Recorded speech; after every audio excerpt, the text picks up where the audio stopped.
नमस्कार, खबर समय जगत में आपका स्वागत है। मैं हूं आपके साथ अंकिता और आइए अब खबरें देखते हैं विस्तार से। भोपाल मध्य प्रदेश में भारतीय जनता पार्टी की सरकार आदिवासियों पर अत्याचार के रोज नए तरीके खोज निकालती है। आदिवासी परिवार को 10 फीट गहरे गड्ढे में गाड़ने और मुंह पर पेशाब करने की अमानवीयता के बाद अब शिवराज सरकार की पुलिस बेगुनाह आदिवासियों को जेल भेजने का काम कर रही है। मध्य प्रदेश आदिवासी कांग्रेस के अध्यक्ष रामू टेकाम ने मध्य प्रदेश की शिवराज सिंह चौहान सरकार पर आदिवासी विरोधी होने का आरोप लगाया है। टेकाम ने खुलासा करते हुए कहा कि बैतूल जिले की शाहपुर जनपद पंचायत में प्रधानमंत्री आवास योजना में भ्रष्टाचार का एक अनूठा मामला सामने आया, जिसमें भ्रष्टाचारी खुले घूम रहे हैं और बेगुनाह आदिवासियों को जेल डाल दिया है। शाहपुर जनपद पंचायत के अंतर्गत ग्राम पावर झंडा में प्रधानमंत्री आवास योजना के अंतर्गत आदिवासियों के खातों में कुछ राशि डाली गई। ग्राम पंचायत और जनपद पंचायत के अधिकारियों ने आकर आदिवासियों को बताया कि यह राशि गलत तरीके से आपके खाते में आ गई है, अतः इसे निकाल कर दे दीजिए। भोले भाले आदिवासियों ने पंचायत के अधिकारियों की बात मान खातों से पैसा निकाल कर दे दिया। इस पूरे मामले में जब घोटाला उजागर हुआ और जनपद पंचायत ने अपने स्तर पर जांच की तो जनपद समन्वयक अधिकारी महेश शुक्ला, कंप्यूटर ऑपरेटर तिलक मालवीय, तत्कालीन सरपंच ईश्वर कुमरे, रोजगार सहायक सुरेश धुर्वे और मांडू काकोड़िया के नाम से एफआईआर भी दर्ज हुई। इनमें से किसी की भी गिरफ्तारी नहीं हुई। उल्टे शिवराज सिंह चौहान की पुलिस ने भोले भाले आदिवासियों को जेल में डाला दिया।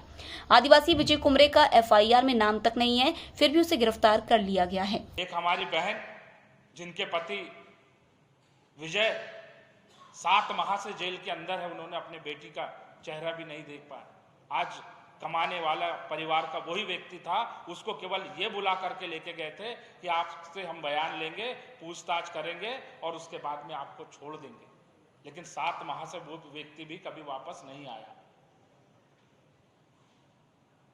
तो मेरा मीडिया के माध्यम से माननीय मुख्यमंत्री जी से मैं पूछना चाहता हूं, एक तरफ तो आप बोलते हो कि मैं आदिवासियों के हित और संरक्षण के लिए त्वरित कार्रवाई कर रहा हूं, लेकिन आज तक हमारे आदिवासी भाई बहनों को न्याय नहीं मिल पा रहा है। यह न्याय कब मिलेगा? और दूसरा केस हमारे केसला थाने का है, इसमें नायब तहसीलदार ने आदेश कर दिया कि माताराम की जमीन है, उसको कब्जा दिया जाए।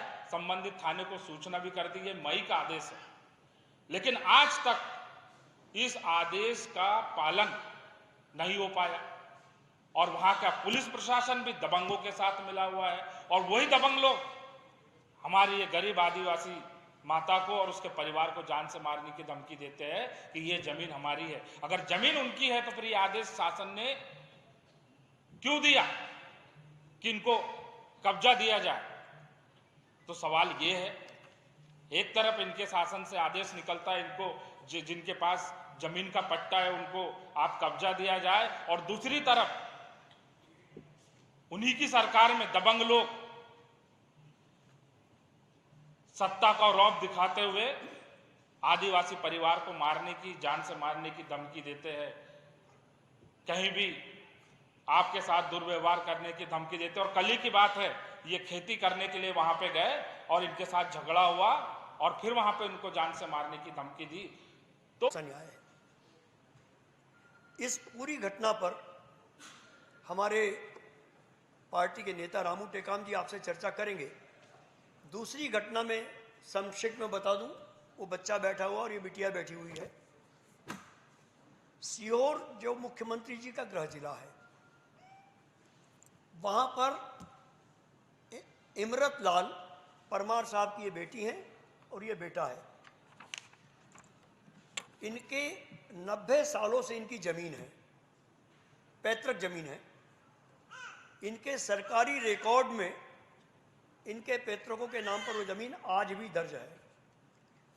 2020 का खसरा और सीमांकन जो इन्होंने अभी मुझे बताया है, ये पूरा डिटेल आप कहेंगे तो बता देंगे। एक दबंग ने वहां, जो भारतीय जनता पार्टी के विधायक का बहुत नजदीक है, क्या नाम है बेटा उनका? गजराज सिंह परमार जी, उन्होंने कब्जा किया। सारे रिकॉर्ड पेपर इनके नाम पर हैं और किसी कोर्ट, राजस्व कोर्ट या तहसीलदार कोर्ट या नगर निगम, किसी ने भी आदेश नहीं दिया कि इनकी जमीन को उस कब्जादार के पक्ष में दिलवा दें, मगर वहाँ का टीआई, क्या नरेंद्र बुधोलिया नाम है ना, नलीन बुधोलिया, वो खुद अपने स्टाफ को भेजते हैं, एक महिला सिपाही को भेजते हैं और जमीन का कब्जा दिला देते हैं। आज तक इनके पिताजी आत्महत्या करने के लिए बैठे हुए हैं। अब आप बताइए, आप भारतीय जनता पार्टी के विधायक के प्रतिनिधि हैं या खास हैं, दोस्त हैं, तो आपको किसी की पैतृक जमीन कब्जा करने का अधिकार किसने दिया? और मुख्यमंत्री जी के क्षेत्र में इनकी सुनवाई कोई भी नहीं कर रहा है। ये बिटिया वहाँ बैठी हुई अभी हमारे कमरे में आकर रो रही थी। आप कुछ पूछना चाहेंगे तो आपको डिटेल दे देंगे। तीसरा मामला है, ये वृद्ध माँ बैठी हुई हैं, ये इटारसी नर्मदापुरम संभाग की आती हैं, ये केसला की हैं। इन्हें पट्टा मिला था सरकारी, उस पट्टे पर गुंडे कब्जा कर रहे हैं, उनकी कोई सुनवाई नहीं हो रही है। और इस उम्र में हमारी सभी की माँ, खड़े हो जाओ, ये माँ की उम्र की महिला है, इनकी हत्या करने की गुंडे धमकी दे रहे हैं। अब ये शिवराज चल रहा है, गुंडा राज चल रहा है या शवराज चल रहा है? पिछले दिनों में जितनी भी घटनाएं हमारे आदिवासी भाइयों को लेकर हुई हैं, वो मध्य प्रदेश की सरकार के लिए एक तमाचा है। मैं फिर दोहरा रहा हूं कि 100 करोड़ रुपया आपका और हमारे पॉकेट से निकाला हुआ जो है, जो अलग अलग विभागों के बजट से मुख्यमंत्री जी निकलाते हैं, उस पर इवेंट करते हैं। और 100 करोड़ रुपया प्रधानमंत्री जी आए थे भोपाल में, उसके बाद अमित शाह जी आए, किराए की भीड़ इकट्ठी करते हैं, उन पैसों में नौकरशाह भ्रष्टाचार कर रहे हैं, हमारे पास सीधा प्रमाण है, मिलीजुली कुश्ती चल रही है। और मुख्यमंत्री जी अपना इवेंट करते हुए आदिवासियों के रहनुमा बने हुए हैं। और कमल पटेल साहब ने तो चमचागिरी की सीमाएं लांघ दी थी। वो तो यहाँ तक कह गए कि टंटिया मामा का पुनर्जन्म शिवराज सिंह जी के शरीर में हुआ है। मुझे तो नहीं मालूम कि टंटिया मामा जी ने कभी डंपर चलाए हों, टंटिया मामा जी ने कभी रेतों का धंधा नहीं किया था, टंटिया मामा जी ने कभी भ्रष्टाचार नहीं किया, मगर पुनर्जन्म हमारे मामा जी का हो गया है आदिवासियों के हित में।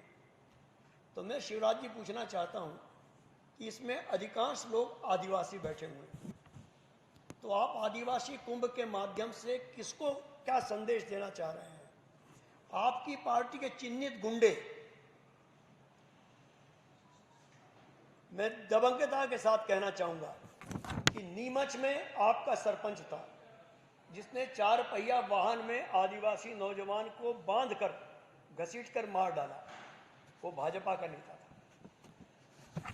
विदिशा में आदिवासियों की 4 आदिवासियों की मौतें हुई, उसमें भारतीय जनता पार्टी के लोग थे। सिवनी में जिन नौजवानों की हत्या की गई, उसमें डॉक्टर गोविंद सिंह जी और हमने प्रेस कॉन्फ्रेंस में आपको डॉक्यूमेंट्स दिए थे कि उसमें भाजपा के नेता और बजरंग दल के नेता हत्यारों में शामिल थे। खबर समय जगत के लिए संवाददाता आदित्य सराठे की रिपोर्ट।